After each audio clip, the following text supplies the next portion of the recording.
Wouldn't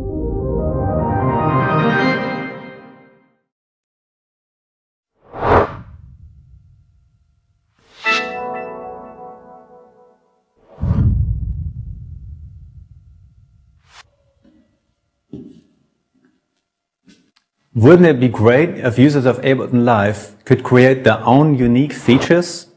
Things that we couldn't even think of or would never get around to implementing. That's what we talked about to our friends at Cycling 74. These are the people who make Max, the visual programming environment. So we decided to work together, and now, after 2 years of joint development, Max and Live are perfectly integrated. Let's take a look at Max for Live. Max comes into Live as instruments and effects. I have a couple of Max effects here in the device browser, and I can drag one in, just like an Ableton device. This is the simplest imaginable audio effect, a gain stage. It has one control that adjusts an amplitude attenuation factor. Now let's make this a little more useful. We turn the gain stage into a classic ring modulator. To do this, we need to change the inside of the device. To enter the device, I click this button and Max appears, showing the circuitry. Let's see. The signal comes in through this object and it leaves the device through that one. Between them, there are two multiplier objects, one for the left and one for the right signal, which multiply the audio with the output of this gain control. Now, a ring modulator multiplies one audio signal by another, so let's replace the volume control with an oscillator. We won't be needing this gain control here, so let's delete it. Now we insert a cycle object. This is a simple sine wave oscillator that comes with Max. And we add a control that we will use to adjust the oscillator's frequency.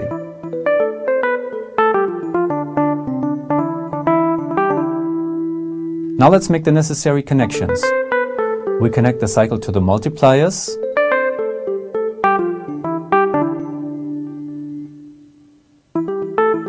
connect the control to the cycle, and now we are ready to play our ring modulator.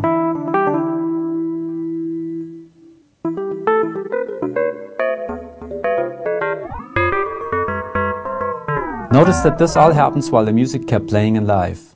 When we go back to Live, we see that the device has changed. The frequency control is there and it still works.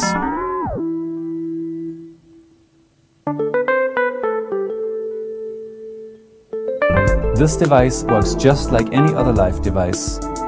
We can store and recall presets, and we can automate and map the controls.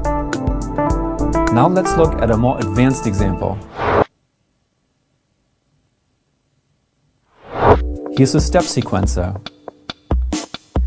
This step sequencer is a MIDI effect that was made with Max for Live. It has features like an adjustable step size,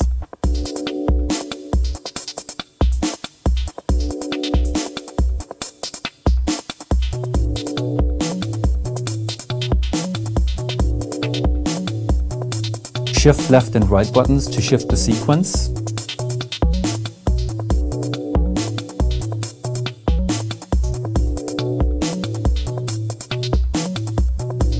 up to 4 sequences. I'll activate the last one here. And we can adjust the view of the self-made interface just like in Live. Because it's a MIDI effect, we can use the MIDI notes from a clip to control what it does.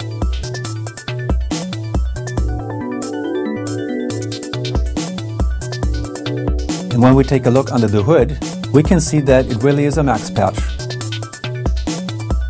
This step sequencer is included in Max for Live, along with a number of other instruments and effects which you can use out of the box or change and extend any way you want.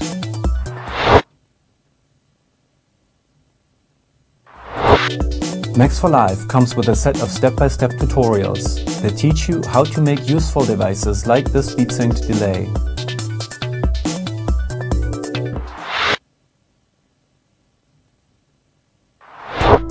Not only can we make new instruments and effects with Max, we can also create features that change the musical material in a Live set.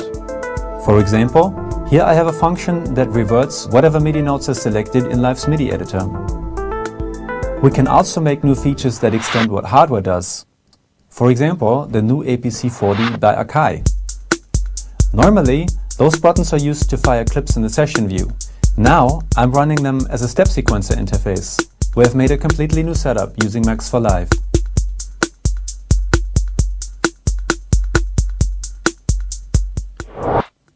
We are so excited to see what people will build with this. By the way, you don't have to be a Max programmer to use something that somebody else built. Max for Live comes with a great selection of devices ready to use out of the box. And Live 8's new web collaboration service gives you access to everything that the Max for Live community makes. Check out the movie called Share for more. My name is Gerhard Beles from Ableton. Thank you for watching.